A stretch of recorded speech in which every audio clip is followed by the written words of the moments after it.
राष्ट्रीय प्रौद्योगिकी संस्थान के सभी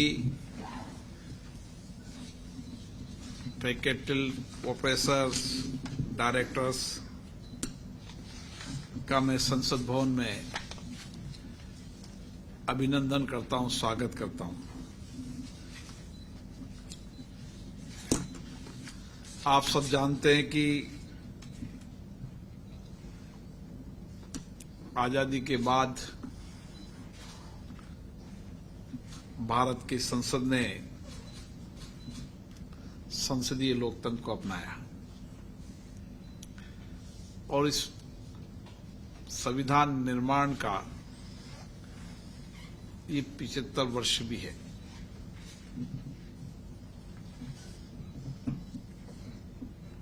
आजादी के बाद दुनिया के अंदर अलग अलग लोकतंत्र की प्रणालियां थी।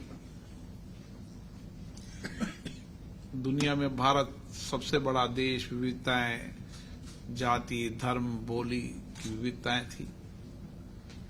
कौन लोकतंत्र की प्रणाली अपनाई जाए, और संसदीय लोकतंत्र हमारे संविधान निर्माताओं ने अपनाया।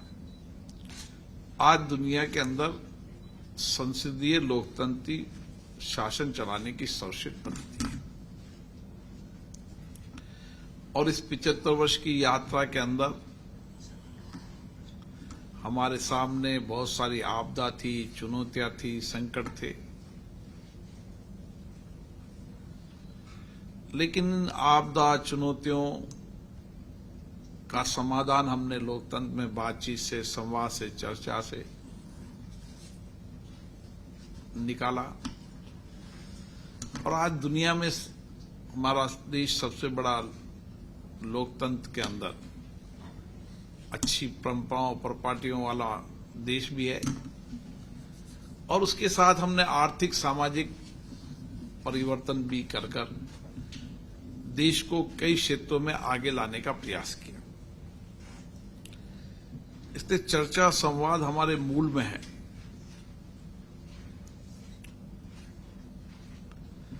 ऐसा नहीं कि आजादी के बाद हमें लोकतंत्र मिला। लोकतंत्र हमारी परंपराएं रही है, लोकतंत्र हमारा परिवेश रहा है, लोकतंत्र हमारी जीवन की प्रणाली रही है और किसी का भी शासन रहा हो, लोकतंत्र हमारे कार्य व्यवहार में हमेशा रहा है। इसीलिए जब अलग अलग देशों के प्रौद्योगिक क्षेत्र संस्थानों के लोग मिलते हैं, चर्चा करते हैं, संवाद करते हैं, आपस में अपनी अपनी बेस्ट प्रैक्टिसेस को, बेस्ट अनुभव को साझा करते हैं, विचारों को साझा करते हैं, इसी में से नए रास्ते निकलते हैं। हमने लोकतंत्र में ऐसे रास्ते निकाले, तो इसी तरीके से सीखने, समझने, ज्ञान को प्राप्त करना हमारे संस्कारों में रहा है और इसलिए हमें अभी बहुत दूरी प्राप्त करनी है। आप लोग जिन प्रौद्योगिकी संस्थानों से आते हैं, देश की अपेक्षा इन प्रौद्योगिकी संस्थाओं से बहुत बड़ी है, क्योंकि दुनिया के अंदर जो परिवर्तन हो रहा है, उस परिवर्तन में कैसे भारत आगे आए। हम आबादी की दृष्टि से सबसे बड़े देश हैं, इसलिए जो कुछ भी आमूलचूल परिवर्तन, चाहे इंफ्रास्ट्रक्चर हो, चाहे टेक्नोलॉजी का क्षेत्र हो, चाहे सर्विस का सेक्टर हो, चाहे शिक्षा का हो, हर क्षेत्र के अंदर हम बहुत तेजी से परिवर्तन की ओर बढ़ रहे हैं और उस तेजी से बढ़ने में आप जैसे लोग जो शिक्षा के साथ राष्ट्र निर्माण में लगे हुए हैं और विशेष रूप से अखिल भारतीय राष्ट्रीय शैक्षणिक महासंघ लगातार ये प्रयास कर रहा है कि हम हमारे पढ़ने वाले विद्यार्थियों के विचारों में, कार्यप्रणाली में लोकतंत्र के साथ देश और राष्ट्र की निर्माण में हमारा योगदान क्या हो सकता है, इस विचार को आप नीचे तक ले जाने का प्रयास करते हैं, क्योंकि आप देशभक्त राष्ट्रभक्त संगठन से जुड़े हैं, इसलिए विचार भी उसी तरीके से हैं कि हमारी जिम्मेदारी देश को आगे बढ़ाने की, राष्ट्र के नवनिर्माण करने में, और तकनीकी का क्षेत्र हो चाहे अन्य क्षेत्र हो, उन सब क्षेत्रों से ही बदलाव करते हुए भारत आगे बढ़ेगा। जब हम विकसित भारत की बात करते हैं, विकसित भारत के सपने को देखते हैं, तो उस विकसित भारत के सपने के लक्ष्यों को, संकल्पों को पूरा करने का आपका बहुत बड़ा दायित्व है, क्योंकि शिक्षक ही हमारे व्यक्ति निर्माण में बहुत बड़ी भूमिका रही है। हमारी शिक्षा ने ही हमारे संस्कारों को, हमारे विचारों को, हमारी बौद्धिक क्षमता को एक नई दिशा दी है, और इसीलिए भारत में शिक्षकों की बहुत बड़ी भूमिका रही है। चाहे आजादी का आंदोलन की भूमिका रही हो, आजादी के बाद देश के नवनिर्माण में शिक्षकों की हमेशा बड़ी भूमिका रही है। इसीलिए उस तरीके का रेस्पेक्ट भी है, और समाज इस तरीके की अपेक्षाएं भी करता है कि हम जो भी जीवन में सीखे हैं, जो कुछ भी जीवन में अनुभव प्राप्त किए हैं, उसको सारा आने वाली पीढ़ी को, हमारे विद्यार्थियों को समर्पित कर दें। इसलिए मेरा मानना रहता है डॉक्टर और शिक्षक जो कुछ भी उनके अनुभव रहते हैं, जो कुछ भी उन्होंने जीवन में प्राप्त किया है, वो कोशिश रहती है कि शिक्षक अपने शिष्य को दे, और डॉक्टर किसी भी तरीके से प्रयास करता है कि जो कुछ भी स्किल मेरे में है उससे मैं मरीजों को ठीक करने का काम करूं। इसीलिए दोनों का समाज में बहुत महत्वपूर्ण भूमिका है, और इस भूमिका को आप जैसे उत्कृष्ट संस्थानों की बड़ी जिम्मेदारी है कि हम किस तरीके से हमारे विद्यार्थियों की कैपेसिटी बिल्डिंग करें, बदलती टेक्नोलॉजी के ज्ञान में उनको अपडेट करें, और कई बार विद्यार्थी भी का भी ज्ञान, उसका अनुभव, उसकी बौद्धिक क्षमता का लाभ हमें मिलता है। इसलिए हमारा लक्ष्य, हमारी दिशा स्पष्ट है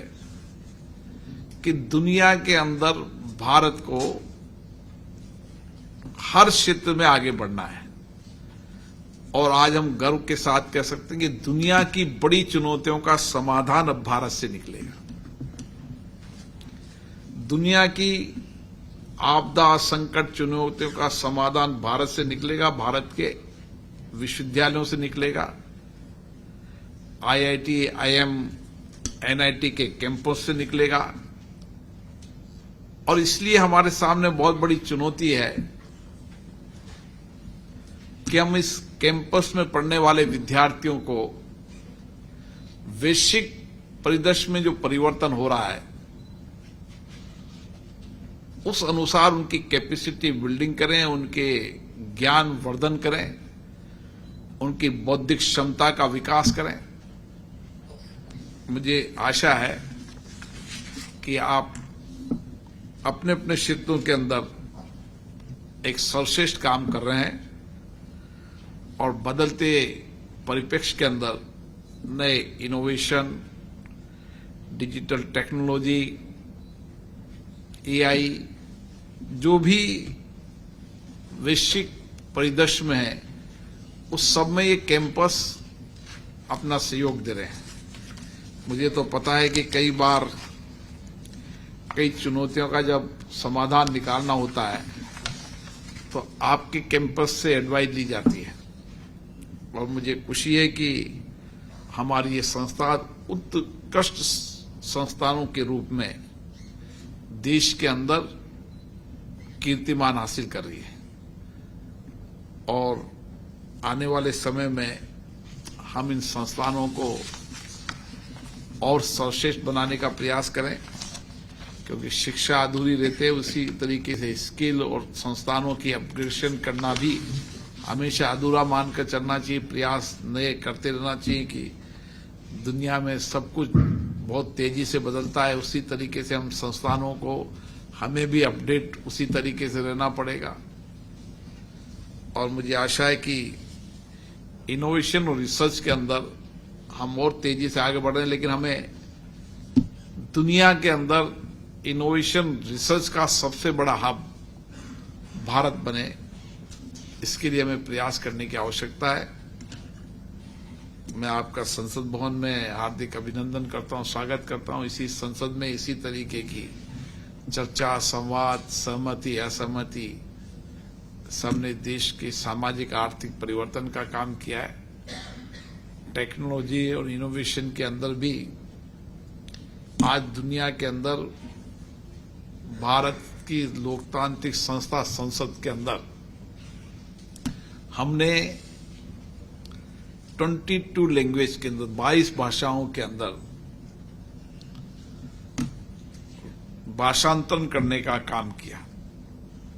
दुनिया के अंदर भारत की संसद ही है जिसमें 22 भाषाओं का भाषांतरण हो रहा है। कहीं एक भाषा है, कहीं दो भाषा है, कहीं तीन भाषा है। हमने जितनी भी हमारी संसद की डिबेट है 1947 से लेकर अभी तक, उसको डिजिटाइजेशन का पूरा काम कर लिया है। हमने आर्टिफिशियल इंटेलिजेंस का उपयोग किया है। हमने एआई के माध्यम से उनको डिजिटाइजेशन के साथ उनको मेटा डेटा कीवर्ड से, सब्जेक्ट से, विषय से, नाम से, आप 3 महीने बाद कोई सी भी डिबेट आप देख सकते हैं। ऐसे बहुत सारे कार्य जो दुनिया में परिवर्तन के दौर है उसमें भारत की संसद में हमने किए, ताकि हम ये कह सकें कि हमारी डेमोक्रेटिक संस्था भी उच्च कोटि की तकनीकी और नए नवाचारों को अपनाती है। और इसीलिए जितने भी नवाचार हैं, तकनीकी का बेटर उपयोग कर हमने संसदों की कैपेसिटी बिल्डिंग, उनकी कार्यकुशलता, उनकी कार्य पद्धति के अंदर भी परिवर्तन लाने का प्रयास किया है, ताकि वो सर से डिबेट कर सके, चर्चा कर सके और अपने अनुभव और ज्ञान का लाभ देश को मिले। आप यहां पधारे, मैं आपका बहुत बहुत अभिनंदन करता हूं, स्वागत करता हूं। महेंद्र कपूर जी का इच्छा थी कि हम संसद के अंदर चर्चा करना चाहते हैं। आप यहाँ की लाइब्रेरी, यहाँ के साथ यहाँ के नए नए जो डिजिटाइजेशन के हो रहे हैं उसके भी अनुभव आपको साझा करेंगे। और आपके अनुभव, आपका ज्ञान, आपने जो नई टेक्नोलॉजी में परिवर्तन किया उसका लाभ भी भारत की संसद को मिले, ये हमारी अपेक्षा आपसे है। हमारी भारत की संसद में नहीं, हमारी अपेक्षा है कि देश के अंदर हर संसदीय क्षेत्र के अंदर हमारे संसद सदस्यों और आपका आपस में चर्चा संवाद होता रहे, ताकि वो अपने अपने क्षेत्र के अंदर नई टेक्नोलॉजी, नए नवाचार से अपने अपने मतदाताओं के सामाजिक आर्थिक परिवर्तन लाने में सहयोग कर सके और अपने क्षेत्र के अंदर टेक्नोलॉजी, इनोवेशन का लाभ मिलकर देश को आगे बढ़ाने में उनका भी उतना ही योगदान रहे। धन्यवाद।